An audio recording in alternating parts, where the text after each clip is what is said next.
A San Diego bus driver takes a stand over COVID safety and pays the price. The driver's employer suspended him last week after he refused to drive two passengers who would not wear face masks on the bus, which is required by MTS. CBS 8's Richard Allen talked to the driver, who says he'd do the same thing again. Well, that's right. That driver, Mike Russell, says he was picking up passengers along his route last Thursday when he says an elderly couple without facial coverings boarded the bus and sat directly behind him. He says he initially gave them some time to put their masks on. And they just told me that they don't wear masks. This despite the current mask requirement on public transit. In my judgment, it was not a safe situation for either myself or the other passengers on the bus, given the COVID Omicron crisis that we're going through right now.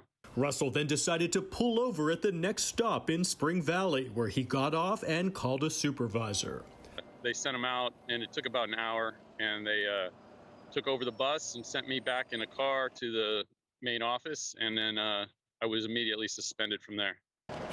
Suspended for 3 days without pay. First Transit, which is Russell's direct employer and a subcontractor for MTS, did not return News 8's request for comment. A spokesman for MTS said bus operators are advised to call for support from road supervisors in these situations. This allows bus operators to focus on the most important aspect of their job, driving the bus and safely getting passengers to their destinations. The spokesman added that the driver should have continued driving until the supervisor was able to meet up with the bus at an upcoming stop to deal with the passengers in question. They want the bus driver to be responsible for everything but not have any authority. Russell contends that he did not attempt to enforce the mask mandate.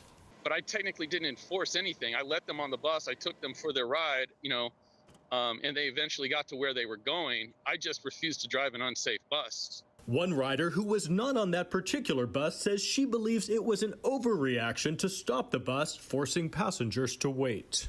I probably would have been upset because who knows, I probably could have been on my way to work or home.